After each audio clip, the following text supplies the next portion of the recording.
सभी भक्तों को श्री शिवाय नमस्तुभ्यम। हर हर महादेव। ओम नमः शिवाय। जय महाकाल। शिवाय नमः ओम। तो आज मैं आपको बताने वाला हूँ पूज्य गुरु जी पंडित प्रदीप जी मिश्रा की कथा में आए एक पत्र का वर्णन, और साथ में ही उस पत्र में उन माता ने किया 7 कलश जल वाला ये विशेष उपाय, 7 कलश जल वाला ये महा उपाय। प्रदोष के दिन, कल आप जानते हो 15 सितंबर रविवार की प्रदोष पड़ रही है। इस रविवार की प्रदोष के दिन आपको इस उपाय को निश्चित रूप से ही करना चाहिए। कैसे करना है ये उपाय? संतान कामना, वंश कामना या कोई भी कामना क्यों न हो आपकी, उस कामना को पूर्ण करने के लिए आपको इस उपाय को करना ही करना है। पूरा उपाय आपको अच्छे से समझाने का प्रयास करेंगे हम, और इसके बाद में आपको इस उपाय को कल प्रदोष काल में, प्रदोष काल कौन सा होता है आप सभी को कई बार हमने वर्णन किया है कि जो सूर्य अस्त का समय होता है उसी समय से लगभग 45 मिनट या 45 मिनट पहले या बाद, कुल 1.5 घंटे का ये समय बताया गया है प्रदोष काल का। इस समय पर आपको इस उपाय को करना है। क्या करना है आपको? 7 कलश जल, 7 कलश जल लेना है, ना कि 7 कलश लेने हैं। एक ही कलश से आपको 7 बार जल समर्पित करना है। ये कार्य आप आपके घर पर भी कर सकते हो, लेकिन मंदिर में करोगे तो उपाय जल्द सफल होगा, क्योंकि शिव मंदिर में जब हम उपाय करते हैं तो इस मंदिर में जो शिवलिंग होता है इसकी प्राण प्रतिष्ठा हुई होती है, और इस पर किए गए उपाय अधिक से अधिक फलदायी होते हैं और सफल होते हैं। तो प्रयास करना, अपने घर से जल लेकर जाओ। अपने घर से किसी बड़े बर्तन में आप जल लेकर जाएं। इतना जल अवश्य ही हो कि वो 7 कलश के बराबर हो जाए, और इसके साथ ही 7 कलश के बराबर हो जाए। यदि आप घर से जल नहीं लेकर जा सकते, आप मंदिर में से ही जल लेना चाहते हैं, मंदिर में कोई पात्र रखा है, कोई बाल्टी रखी है जिसमें आप जल भरकर मंदिर का ही जल काम में लेना चाहते हैं, उससे पहले आपको एक छोटा सा कार्य करना है। 2 रुपये मंदिर के दान पात्र में अवश्य ही डालना। ऐसा क्यों? क्योंकि जब हम मंदिर के बर्तन या मंदिर का जल इस्तेमाल करते हैं तो उस जल का पुण्य हमारे खाते में नहीं आता। जिस व्यक्ति ने उस मंदिर के अंदर वो बाल्टी रखी थी, या जिस व्यक्ति ने उस मंदिर के अंदर वो नल लगवाया था जिसमें से जल भरकर हम शिवलिंग पे समर्पित करते हैं, उसका पुण्य उस व्यक्ति के खाते में जाता है।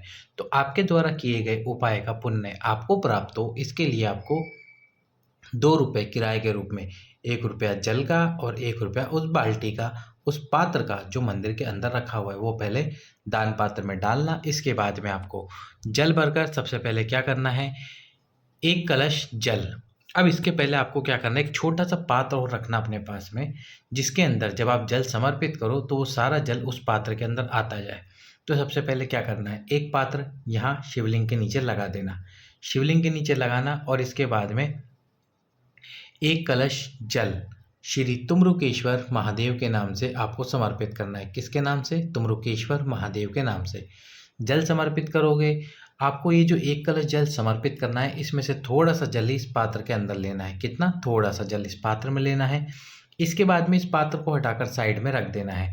फिर आपको दूसरा कलश जल, यानी कि उसी कलश में दोबारा से जल भरना है, और फिर शिवलिंग के ऊपर समर्पित करना है, बाबा भोलेनाथ के ऊपर समर्पित करना है। शिवलिंग पे समर्पित करो दूसरा कलश जल, प्रार्थना करते हुए तुम्रुकेश्वर महादेव का।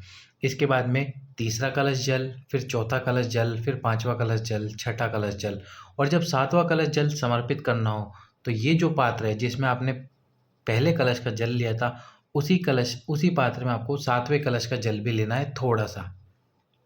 तो 7वें और अंतिम कलश का जल तुम्रुकेश्वर महादेव का नाम लेते हुए समर्पित करो, और जो 7वें कलश का जल आपने समर्पित करा है उसका थोड़ा सा जल जो शिवलिंग से नीचे गिर रहा है इस पात्र में ले लीजिए। जो भी व्यक्ति उपाय करने गया है, इस पात्र के जल को वहीं शिवलिंग के सम्मुख में नंदी जी के पीछे की तरफ बैठकर, यदि बैठने का स्थान नहीं है तो फिर आपको शिवलिंग के सम्मुख में खड़े होकर उस पात्र का पूरा जल शिवलिंग के सम्मुख में पी लेना है। लेकिन पीने से पहले एक कार्य करना है आपको। जो आपके पास में एक बेलपत्र है, उस बेलपत्र को तुम्रुकेश्वर महादेव के नाम से सबसे पहले दक्षिण दिशा में पहुंच जाना, और दक्षिण दिशा में पहुंचकर वो बेलपत्र भगवान शंकर के शिवलिंग पर समर्पित करना। बीच वाली पत्ती इस प्रकार से, और बेलपत्र की डंडी आपके विपरीत हो। कामना करके जब आप वो बेलपत्र समर्पित कर दो, फिर उस पात्र के जल को जिसमें आपने प्रथम कलश और अंतिम कलश का जल लिया है, उस पात्र के जल को पी लेना। थोड़ी देर बाद में इस बेलपत्र को उठाकर या तो शिव मंदिर में बैठकर या फिर शिव मंदिर की चौखट पर बैठकर या अपने घर में आकर, यदि वहाँ स्थान ना हो तो अपने घर में आकर इस बेलपत्र को चबा चबा कर खा लेना। बाबा से प्रार्थना करते हुए प्रदोष के दिन किया गया ये उपाय आपकी कामना कोई भी हो, उस कामना को पूर्ण करने के लिए सबसे सफल और सिद्ध उपाय है, जो स्वयं पत्र में एक माता ने किया था और गुरुजी को उस पत्र के माध्यम से बताया था। वीडियो को लाइक, चैनल को सब्सक्राइब कर दो और वीडियो को अधिक से अधिक लोगों के पास में शेयर भी कर दो। अब हम बताते हैं हमारा अगला उपाय। अगला उपाय ये प्रदोष का नियम है। आपको प्रदोष का नियम धारण करना होगा। प्रत्येक प्रदोष पे 2 दीप, आपकी कोई भी कामना हो उस कामना को लेकर प्रज्वलित करने होंगे। और ये कहाँ प्रज्वलित करने हैं आपको? आपके घर के मुख्य द्वार है उसके ऊपर और एक शिव मंदिर में। पहला दीप कहाँ प्रज्वलित करना है? पहला दीप आपको शिव जी के मंदिर में, शिव जी के सम्मुख में। कि दीप आटे का भी हो सकता है और मिट्टी का भी हो सकता है। जो भी दीप हो, आटे का या मिट्टी का, आप अपने अनुसार लेकर जाएं।